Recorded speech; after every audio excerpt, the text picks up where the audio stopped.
Power of Concentration by Theron Q. Dumont. Lesson 19. A Concentrated Will Development. New Method. You will find in this chapter a most effective and most practical method of developing the will. You can develop a strong one if you want to. You can make your will a dynamo to draw you to untold power. Exercises are given which will, if practiced, strengthen your will, just as you would strengthen your muscles by athletic exercises. In starting to do anything, we must first commence with elementary principles. Simple exercises will be given. It is impossible to estimate the ultimate good to be derived from the mental cultivation that comes through these attempts at concentration. Even the simple exercises are not to be thought useless. In no respect, writes Dr. Oppenheim, can a man show a finer quality of willpower than in his own private, intimate life. We are all subjected to certain temptations. The will decides whether we will be just or unjust, pure of thought, charitable in opinion, forbearing and overlooking others' shortcomings, whether we live up to our highest standard. Since these are all controlled by the will, we should find time for plenty of exercises for training of the will in our daily life. You, of course, realize that your will should be trained. You must also realize that to do this requires effort that you alone can command. No one can call it forth for you. To be successful in these exercises, you must practice them in a spirit of seriousness and earnestness. I can show you how to train your will, but your success depends upon your mastery and application of these methods. New methods of will training. Select a quiet room where you will not be interrupted. Have a watch to determine the time, and a notebook in which to enter observations. Start each exercise with date and time of day. Exercise 1. Time decided on. Select some time of the day when most convenient. Sit in a chair and look at the doorknob for 10 minutes. Then write down what you experienced. At first it will seem strange and unnatural. You will find it hard to hold one position for 10 minutes. But keep as still as you can. The time will seem long, for it will probably be the first time you ever sat and did nothing for 10 minutes. You will find your thoughts wandering from the doorknob, and you will wonder what there can be in this exercise. Repeat this exercise for 6 days. 10 p.m., second day. Notes. You should be able to sit quieter, and the time should pass more quickly. You will probably feel a little stronger because of gaining a better control of your will. It will brace you up as you have kept your resolution. 10 p.m., third day. Notes. It may be a little harder for you to concentrate on the doorknob, as perhaps you had a very busy day and your mind kept trying to revert to what you had been doing during the day. Keep on trying and you will finally succeed in banishing all foreign thoughts. Then you should feel a desire to gain still more control. There is a feeling of power that comes over you when you are able to carry out your will. This exercise will make you feel bigger, and it awakens a sense of nobility and manliness. You will say, I find that I can actually do what I want to, and can drive foreign thoughts out. The exercise, I can now see, is valuable. 10 p.m., fourth day. Notes. I found that I could look at the doorknob and concentrate my attention on it at once. Have overcome the tendency to move my legs. No other thoughts try to enter, as I have established the fact that I can do what I want to do and do not have to be directed. I feel that I am gaining in mental strength. I can now see the wonderful value of being the master of my own will force.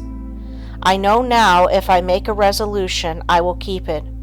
I have more self-confidence and can feel my self-control increasing. 10 p.m., fifth day.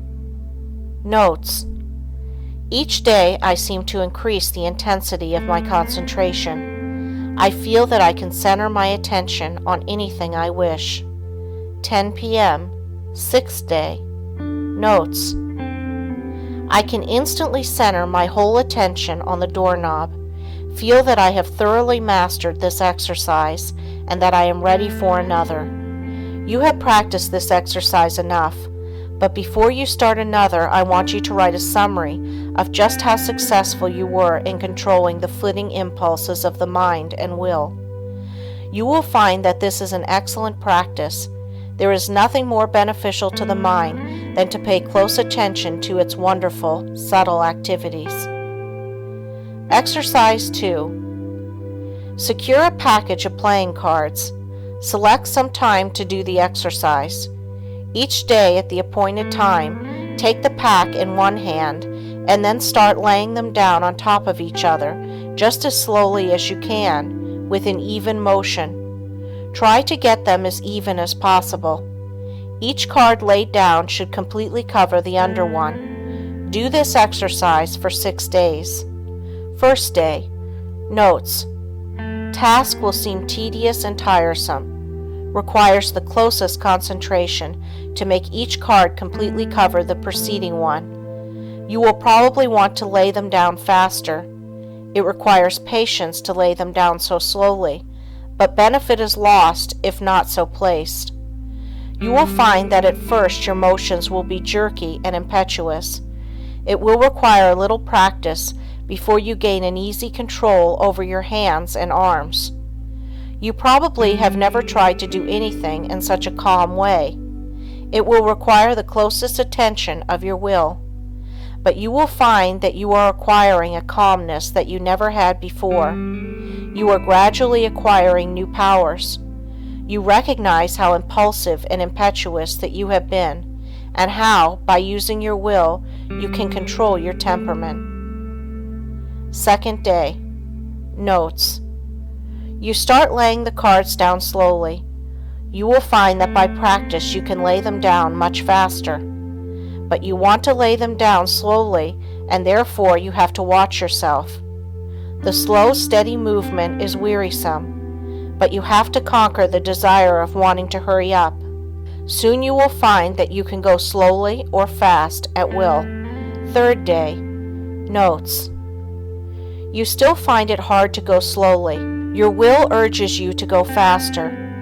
This is especially true if you are impulsive, as the impulsive character finds it very difficult to do anything slowly and deliberately. It goes against the grain. This exercise still is tiresome, but when you do it, it braces you up mentally. You are accomplishing something you do not like to do. It teaches you how to concentrate on disagreeable tasks. Writing these notes down you will find very helpful. Fourth day. Notes. I find that I am beginning to place the cards in a mathematical way. I find one card is not completely covering another. I am getting a little careless and must be more careful. I command my will to concentrate more. It does not seem so hard to bring it under control. Fifth day. Notes. I find that I am overcoming my jerky movements, that I can lay the cards down slowly and steadily. I feel that I am rapidly gaining more poise. I am getting better control over my will each day, and my will completely controls my movements. I begin to look on my will as a great governing power. I would not think of parting with the knowledge of will I have gained. I find it is a good exercise and know it will help me to accomplish my tasks. Sixth day. Notes. I begin to feel the wonderful possibilities of the will. It gives me strength to think of the power of will. I am able to do so much more and better work now that I realize that I can control my will action. Whatever my task, my will is concentrated on it. I am to keep my will centered there until the task is finished. The more closely and definitely I determine what I shall do, the more easily the will carries it out. Determination imparts compelling force to the will. It exerts itself more. The will and the end act and react on each other. Seventh day. Notes: now try to do everything you do today faster. Don't hurry or become nervous. Just try to do everything faster, but in a steady manner. You will find that the exercises you have practiced in retardation have steadied your nerves and thereby made it possible to increase your speed.